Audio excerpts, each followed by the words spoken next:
Hi hello दोस्तों, कैसे उम्मीद करता हूँ कि आप लोग सही होंगे, मस्त होंगे, स्वस्थ होंगे। आज की क्लास में आप लोग को पढ़ाने वाले हैं सेल चैप्टर, जो कि सबसे लॉन्ग चैप्टर होता है, जो कि बायोलॉजी का, जो कि 11th क्लास का चैप्टर है, जिसका नाम है सेल। सेल क्या होता है सर? जो हमारा बॉडी देख रहा है, हमारा बॉडी सबसे स्मॉलेस्ट यूनिट जो होता है, सेल से मिलकर ही हमारा बॉडी बना होता है। आप लोग सेल को समझ सकते हैं एक एग्जाम्पल के थ्रू। जैसे मान लीजिए आपको एक घर बनाना हो, उसके लिए आपको क्या ज़रूरत पड़ेगा?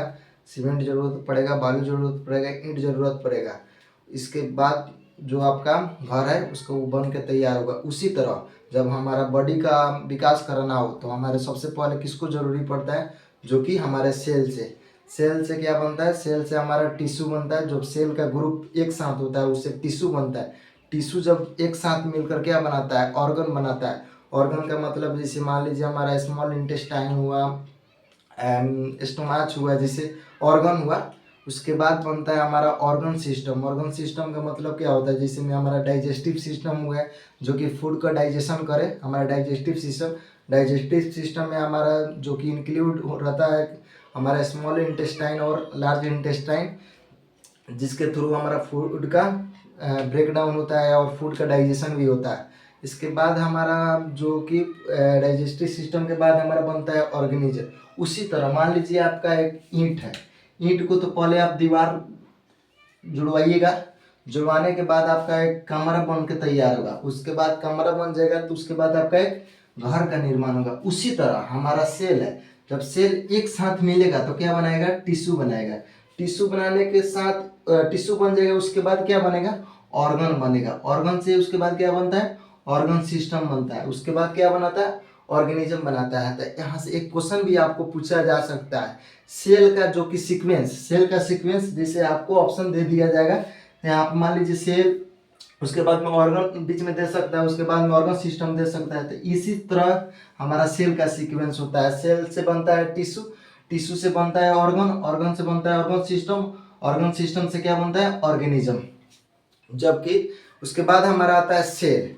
सेल क्या है सर? हमारे बॉडी का सबसे स्मॉलेस्ट यूनिट जो कि सेल है। जो हमारे बॉडी की सबसे छोटी इकाई को क्या बोलते हैं? कोशिका बोलते हैं। सर तो कोशिका का खोज किसने किया था? सर तो एक साइंटिस्ट थे जो कि रॉबर्ट हुक साइंटिस्ट थे, जो कि हमारे 1665 ईस्वी में सेल का डिस्कवरी किए थे।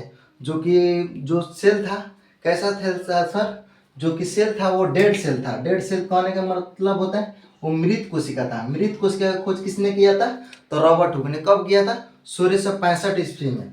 वो भी कहाँ किए थे? जो कि एक कर्क नामक प्लांट था, उसी के ऊपर इनका डिस्कवरी किए थे। कौन?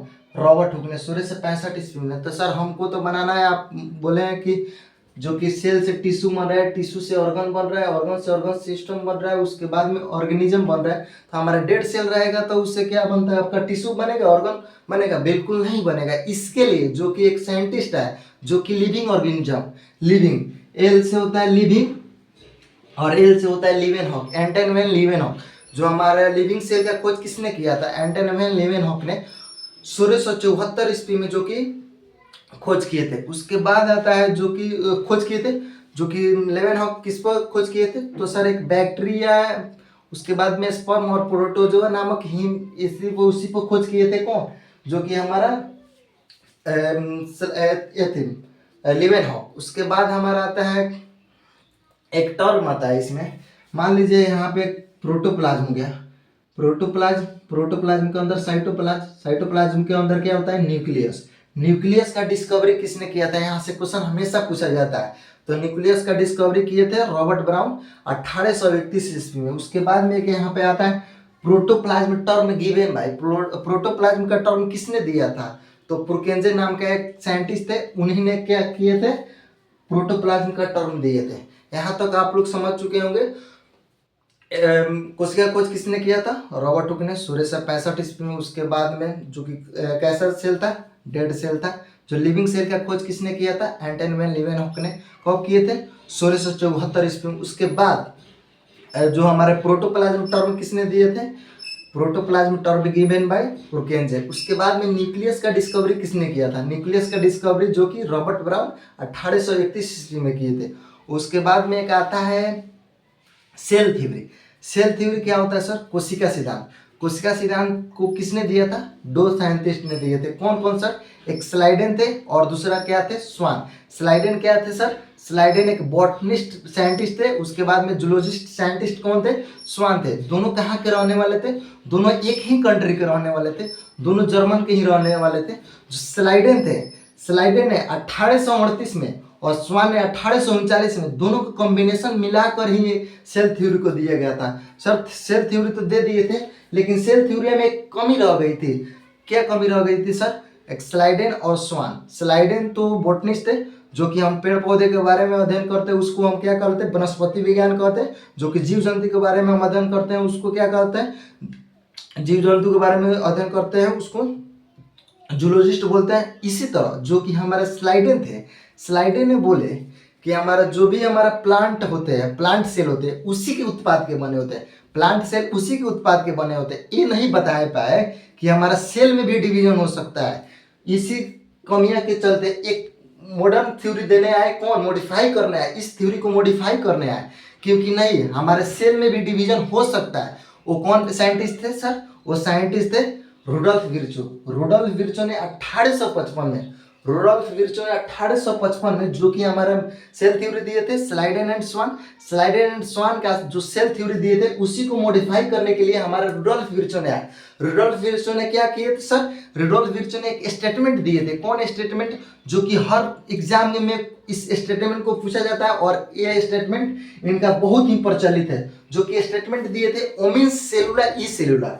ओमिन सेलुला ई सेलुला, पूर्ववर्ती कोशिका के विभाजन के दौरान नई कोशिका का निर्माण होता है। किसने बताया था? जो कि रुडोल्फ विर्चो ने बताया था।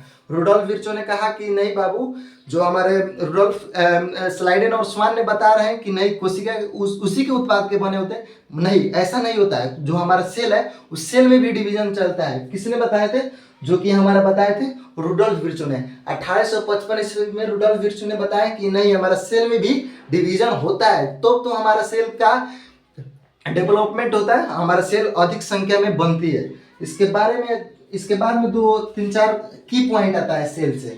सेल के 2-3 की पॉइंट होता है। कौन सा? जो सबसे लार्जेस्ट सेल होता है, जो सबसे लार्जेस्ट सेल कौन होता है? ऑस्ट्रिच एग होता है, जिसको हम सबसे बड़ी कोशिका कहते हैं। सबसे बड़ी कोशिका कौन होती है? शुतुरमुर्ग का अंडा होता है। शुतुरमुर्ग का अंडा जो है नॉर्मल अंडा के कंपेयर में बहुत ही बड़े होती है। जो तरबूजे होती है, तरबूजे की समान की तरह क्या होती है? जो कि हमारा ऑस्ट्रिच एग होती है। उसके बाद होता है sir smallest cell. Smallest cell, जो स्मॉलेस्ट सेल है, जो कि हमारे माइकोप्लाज्मा। माइकोप्लाज्मा को क्या कहते हैं सर? माइकोप्लाज्मा एक बैक्टीरिया होती है। माइकोप्लाज्मा एक बैक्टीरिया होती है जो कि प्रोकैरियोटिक सेल में पाई जाती है। उसके बाद सर होता है मानव शरीर के सबसे लंबी कोशिका। मानव शरीर के सबसे लंबी कोशिका कौन होती है सर? न्यूरॉन कोशिका होती है। मानव शरीर के सबसे लंबी कोशिका कौन होती है? न्यूरॉन कोशिका। और मानव शरीर के सबसे बड़ी कोशिका, जो कि मानव शरीर की सबसे बड़ी कोशिका, मानव में हमारा मेल और फीमेल आता है। जो कि मेल में जो स्पर्म पाई जाती है वो सबसे छोटी कोशिका होती है। सबसे छोटी कोशिका स्पर्म। स्पर्म का हिंदी होता है शुक्राणु। उसके बाद में जो सबसे बड़ी कोशिका होता है उसको बोलते हैं अंडाणु। अंडाणु कहने का मतलब उसको ओवम। उसके बाद एक आता है यहाँ पे, जो कि आप लोग समझ चुके होंगे। आज की क्लास में आपको इंट्रोडक्शन ही रहेगा और अगले क्लास में आप लोग को पढ़ाएंगे सेल के शेप और सेल का स्ट्रक्चर।